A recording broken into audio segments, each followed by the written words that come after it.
Tom Bauer just uncovered one of the most puzzling age mysteries in modern royal history.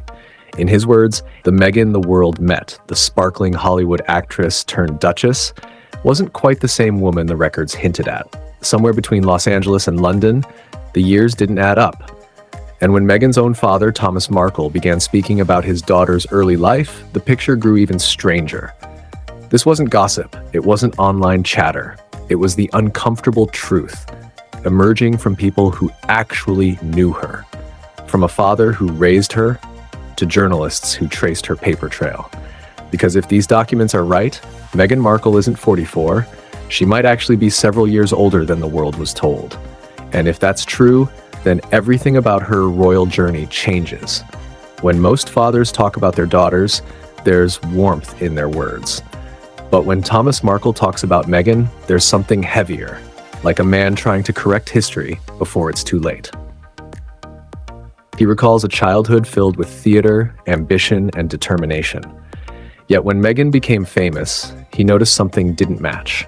The story she told publicly, her timeline, her graduation, her acting debut, even her age during her first big break, didn't fit the memories he carried as her father. Thomas wasn't shouting from rooftops. He spoke slowly, carefully, like a man giving sworn testimony. He hinted that Meghan wasn't as young as the palace presented her to be, that her official birth year might have been adjusted. And coming from a father, those words hit differently. They weren't the kind you could dismiss as rumor. They came from someone who'd once held her baby photos, remembered her birthdays, and knew those milestones by heart, not from tabloids, but from real life. When he said the Meghan he raised didn't match the timeline the palace promoted, it cracked open the first fracture in her royal image. And that's where the paper trail begins. March 1997. Teenagers across America are flipping through 17 magazine, the go-to glossy for high school girls dreaming of college, careers, and stardom. Buried deep inside that issue, on page 90, a small list of names appears.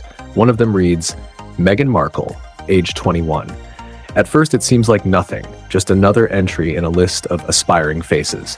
But when you stop and do the math, it becomes astonishing. If Meghan was truly born on August 4th, 1981, she would have been 15 years old in March 1997, not 21.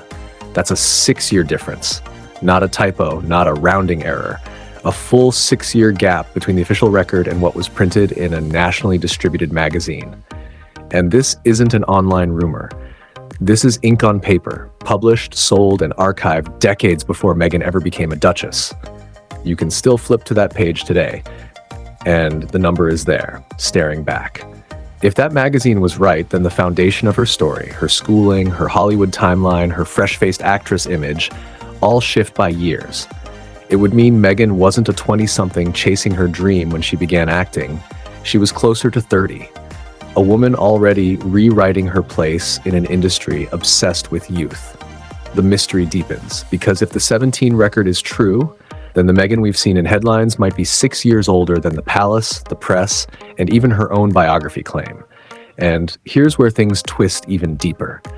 Because if her real age doesn't match the records, how exactly was she able to birth Archie and Lilibet when she did? Think about it. The weddings, the babies, the life she built with Prince Harry. We'll get to that shortly. But first, let's trace how this double timeline began. Side by side, the contradiction becomes impossible to ignore. Version 1, the official record, Meghan Markle, born August 4th, 1981, Los Angeles, California. That makes her 44 years old in 2025. This version appears everywhere, in palace files, biographies, royal statements, written like stone. Version 2, the magazine record, Meghan Markle, age 21 in 1997. That shifts her birth year to around 1975 or 1976, meaning she'd be approaching 50 today. That's not a harmless detail. That's a 6-year rewrite of identity. It changes how old she was when she graduated, when she first landed acting roles, even when she met Prince Harry. If she was born in the mid-70s, she wasn't a rising 36-year-old actress when she married into the royal family. She was a woman in her early 40s, stepping into one of the world's most scrutinized institutions. This is where the ink versus pencil metaphor matters. Ink is permanent, like a birth certificate. Pencil can be erased, redrawn, adjusted, like an image. The world was handed the ink version of Meghan's story, but that 17 magazine record, that was pencil. Faint, forgotten, yet still visible if you look close enough. And so between a father's testimony, an old magazine archive, and a 6-year gap that refuses to disappear, the mystery begins to form. Not as gossip, but as a puzzle of public records, each one whispering that the Duchess of Sussex might have more years behind her than anyone realized. But if that's true, where else have the records changed? And who made sure they did? Now let's talk about the one thing royal PR can't edit: the pregnancies. In a new expose, Tom Bower alleged that Meghan Markle's carefully polished story surrounding Archie's birth wasn't just inconsistent, it was constructed. And for the first time, he wasn't standing alone. According to a Portland hospital insider, someone who worked inside those very halls, the official version of events, as told in Prince Harry's Spare, didn't align with how things really work behind those closed doors.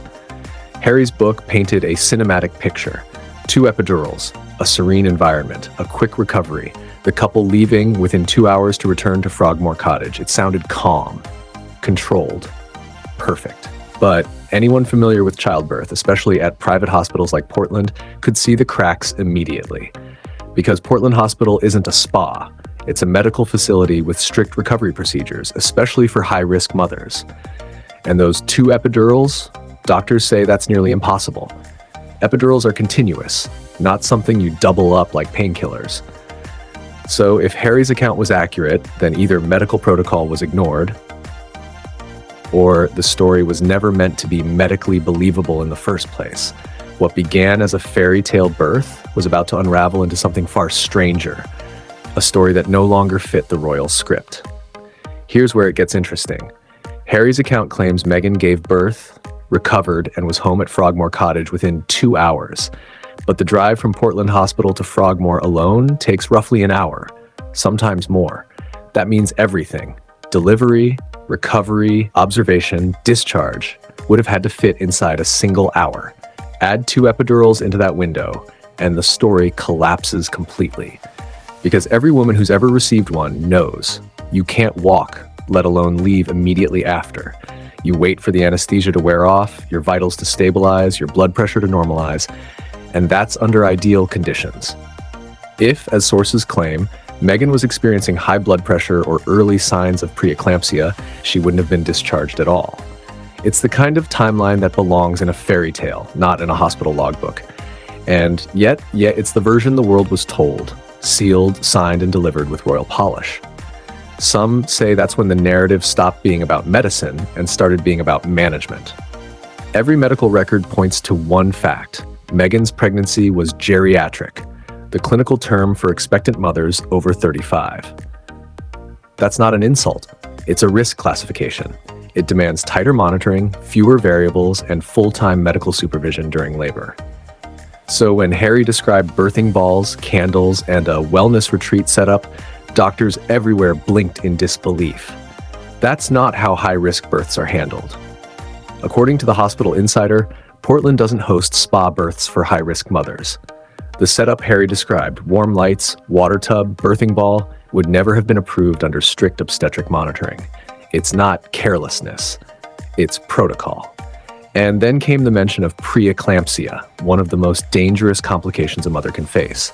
For anyone who's lived through it, the treatment is grueling. Magnesium sulfate, blood pressure control, around-the-clock monitoring, not scented candles.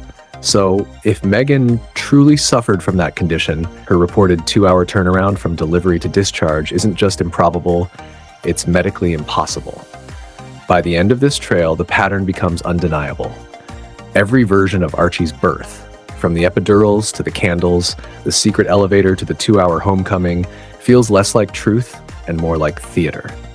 Tom Bower called it lies. The Hospital Insider backed it with lived experience. And between their accounts lies a void the palace can't seem to fill, a silence louder than any denial. Maybe the contradictions aren't mistakes. Maybe they're by design. Because when you build a royal image on precision and grace, you can't afford messy details. You can only afford edits. And so perhaps Archie's birth wasn't meant to be remembered as it was, but as it needed to appear, flawless, magical, controlled. But beneath that polish lies something raw, a story that doesn't fit, a script that doesn't sink, and a truth that refuses to stay buried. Because if the fairy tale doesn't line up, maybe it was never a fairy tale at all. Maybe it was the kingdom's most ambitious rewrite, one where birth, age, and image were all drawn in pencil, waiting for someone brave enough to tilt the page toward the light. And now that light is here. Because once you've seen the lines beneath the ink, you can never unsee them again.